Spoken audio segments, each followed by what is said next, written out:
Hello, my fellow Trollops. I'm here with you today for the continuation of the Trollope read-along. We're reading Phineas Redux, following our faithful master of the hounds, very appropriate, Steve Donoghue, who I will put a link down below of the official videos of the read-along of the Pallister novels. This is Pallister novel number 4, Phineas Redux, a sequel to Phineas Finn. Go into that before. This is an 1874 novel. And we'll just continue with the story, starting on chapter 21, Mr. Maul the Senior, and going all the way to the final chapter, the final chapter of this part, which is to chapter 40, the Prime Minister is hard pressed. So yes, I'm going to put down that, but there's Phineas Finn, or a version of Phineas Finn as the hairdo. Can't get it quite right. And yes, we start off with a little bit intro with Mr. Maul, the father of George Maul, who is the one of the, I guess, the other romantic young gentleman in this book, who is Mr. Maul he strikes me as, I've come from this from Can You Forgive Her? Can You Forgive Her, where there was kind of a rather neglectful father there. Here, there's another rather neglectful father who, this time, he's kind of rather neglectful towards his son, and indeed can't even be stirred to himself, because when the son comes to him and says, like, look, I'm penniless, but if I could live at the family house, which you never go to anyways, then, that would help me out, Dad. It's like, Dad's like, no, you think I'm going to die? No, you're not going to have it at all. And so refuses him. So Mr. Maul does not come off, particularly Mr. Maul Sr. does not come off very well. He also takes a rather ill-advised run at Madame Goesler, because indeed in these chapters, the Duke of Omnium dies, and he is hardly cold when Mr. Maul decides to take a run at Madame Goesler, who, there's not any chance of that there. Indeed, these are the chapters where the Duke dies, and at the beginning he is in the midst of dying, and a old flame of his, Lady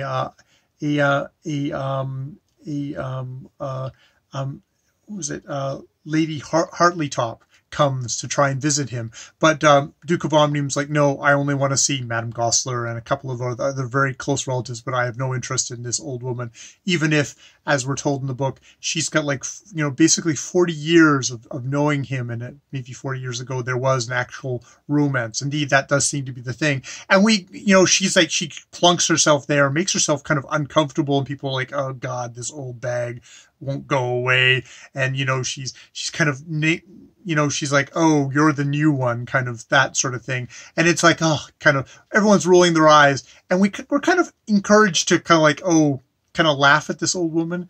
But then at the very end, when she's being basically sent off in a carriage, we get this thing at the end. At 11, Lady Hartleytop was taken back into the train in Lady Glencora's carriage. She had submitted herself to discomfort, indignity, fatigue, and disappointment, and it had all been done for love. With her broad face and her double chin and her heavy jowl and the beard that was growing around her lips, she did not look like a romantic woman, but in spite of appearances, romance and a duck-like waddle may go together.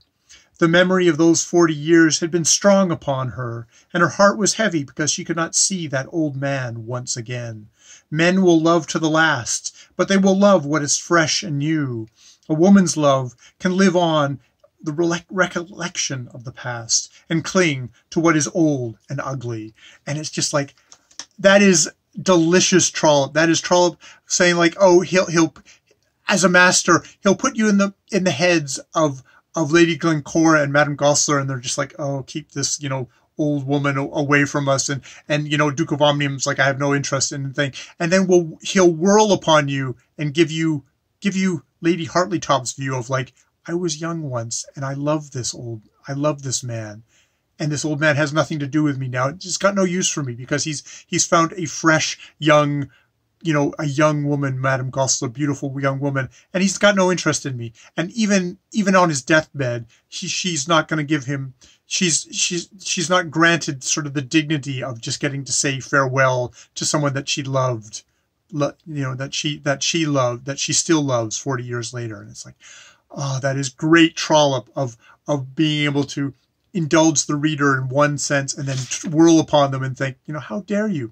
look down upon this old woman and her love. It's just like, I will probably include somewhere as a little add-on feature, just my initial, just like, my initial reaction of just like how great that was.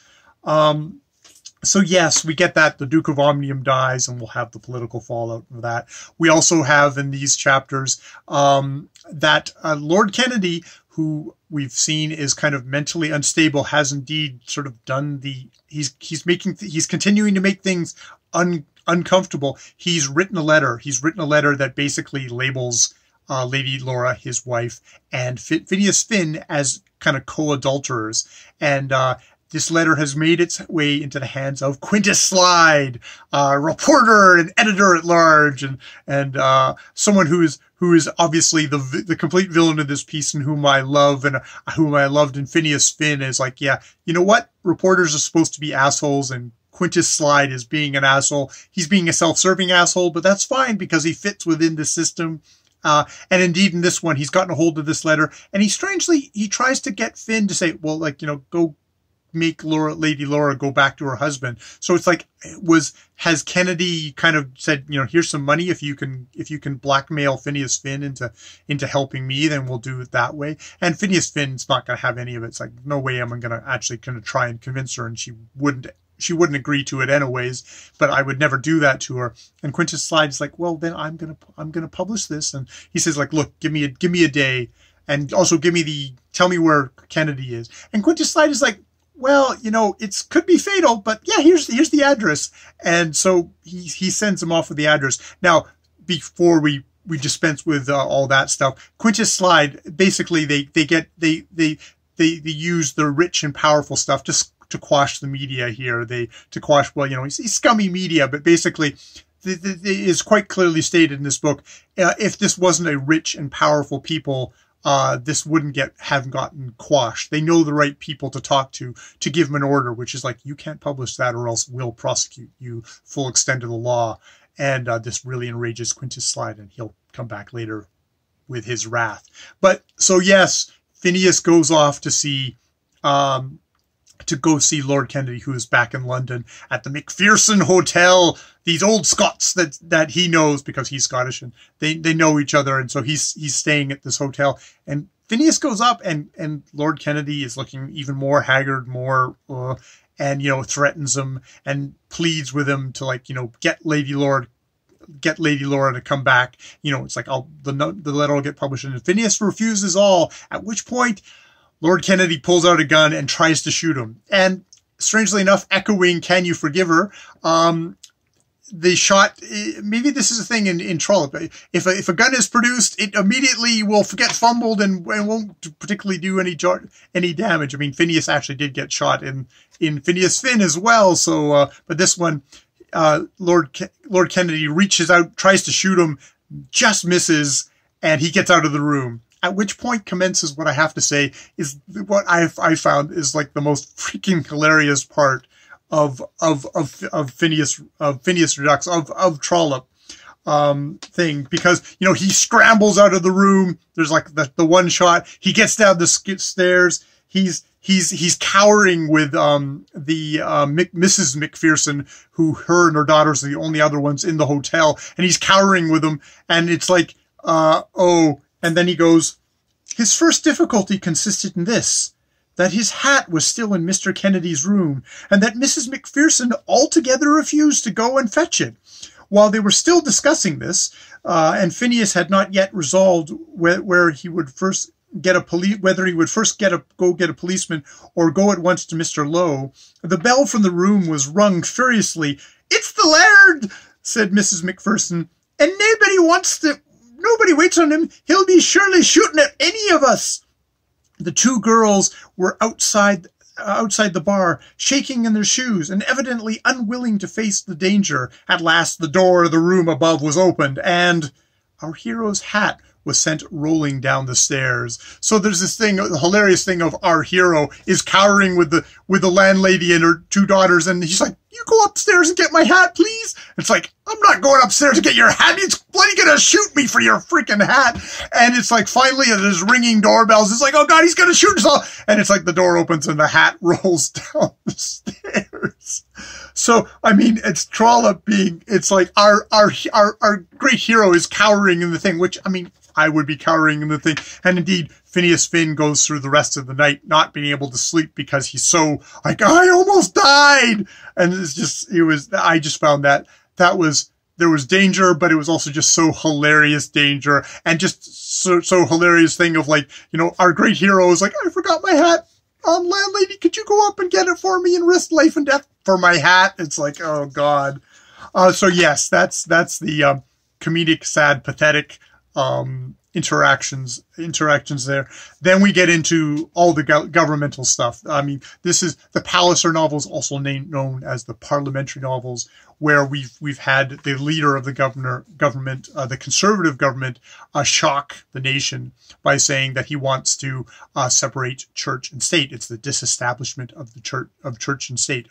The church being the Anglican Church, the majority people in the majority in this book. And indeed, Finn, who is a Catholic, has actually spoken out about, yes, we should de-establish the church. But you can see that he's gotten his legs as a politician now, because the first time in Phineas Finn, he had this kind of real crisis of conscience. Oh, should I follow the government? Should I follow my own heart? And in this one, maybe it's because the issue is slightly less. It was Irish tenant rights in that book, whereas in this one it's maybe a little bit more of an intellectual problem. But Phineas Finn seems to be much more kind of savvy of like, okay, yeah, I follow the government line, and I don't have a big deal with that. I'm going to do it. But that the conservative leader, Donoghue,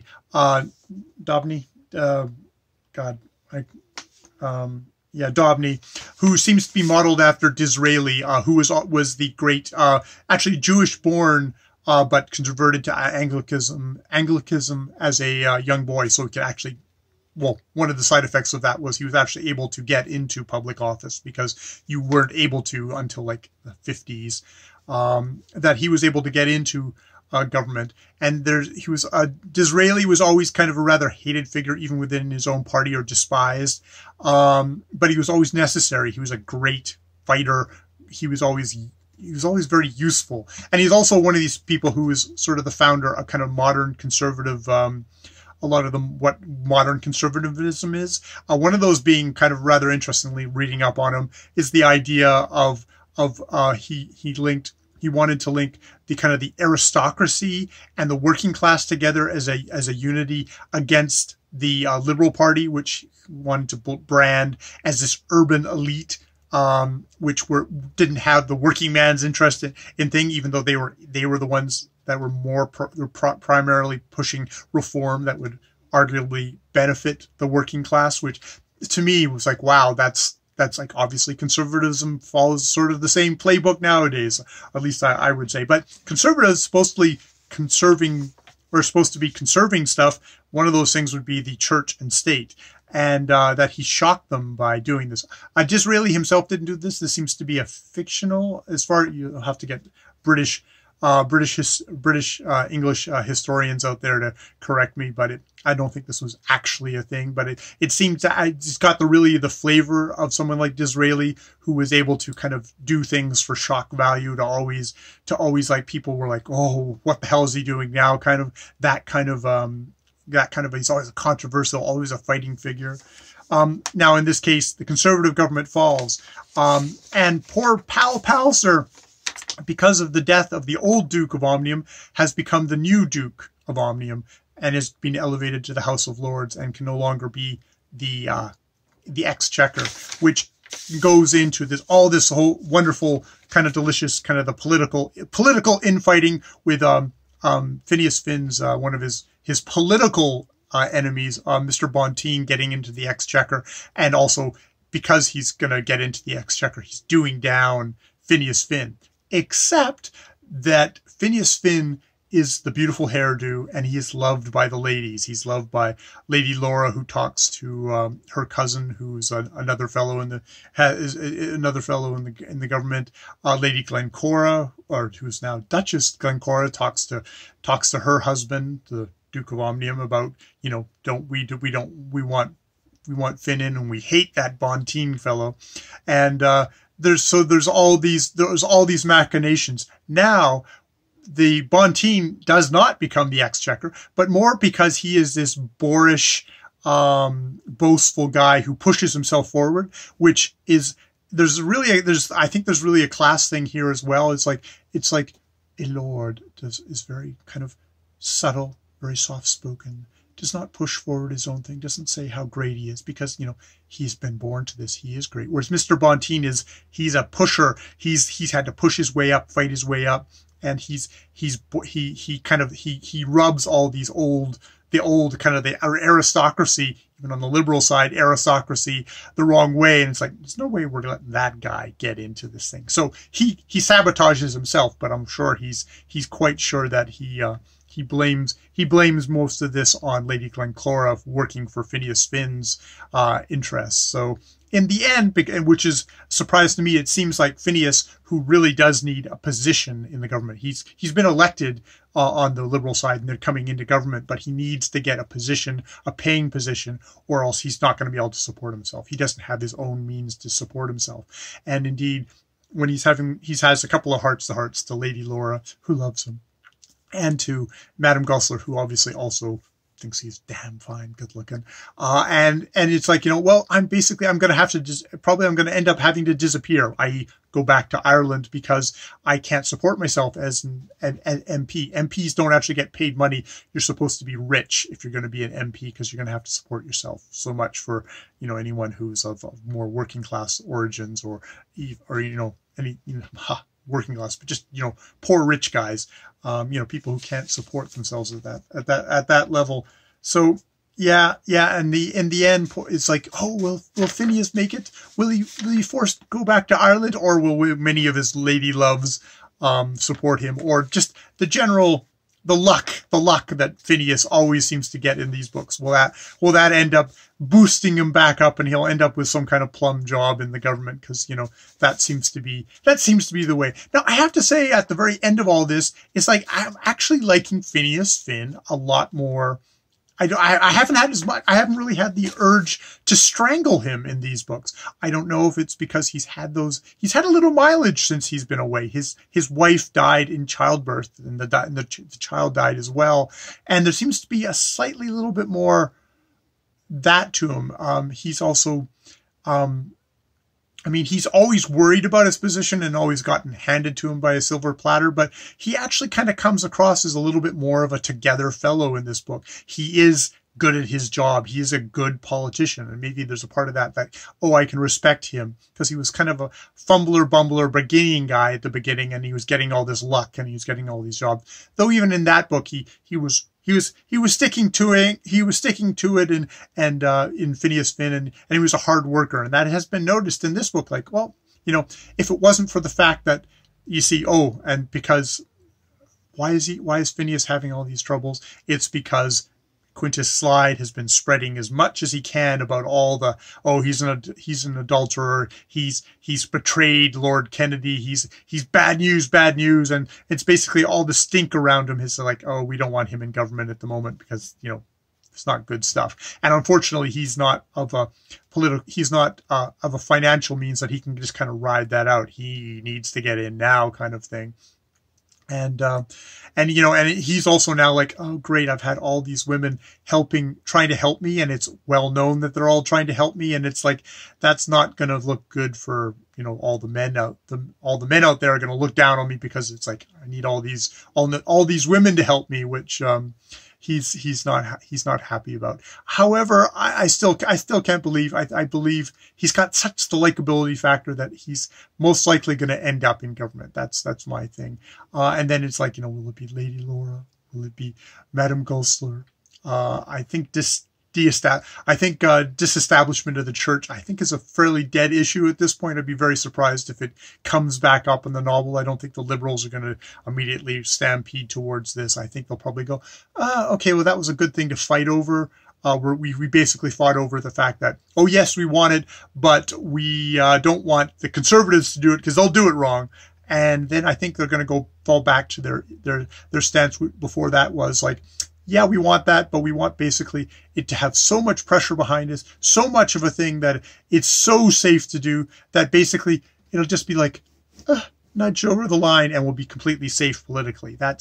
Which I think is a really good reflection of politics. If you see how things go, is there, whatever the issue is, it usually, it's like there's so many people. It's like starts off, it's like, oh, the troublemakers do it, then more, and then more, and then, oh, half the population. But then we get 3/4, and then 80% of the population. And then it's just like, it's completely safe for the mainstream political parties to adopt an issue, at which point they do, and it goes through, and it's like, wow, that was easy. Why was that so easy? It was so easy because of all the troublemakers and all the, the naggy voices and all the people who are inconvenient women, inconvenient minorities, doing, pushing stuff through, which is how it's going. So yes, that is the next, that is chapters 21 to 40, and I'll be back with chapters 41 to 60 next time. And let's all go check out Steve's video if we haven't done it already. Let's face it, you've probably done that already. Hopefully you did. And see what he has to say, because it's always fun to watch Steve wax eloquent on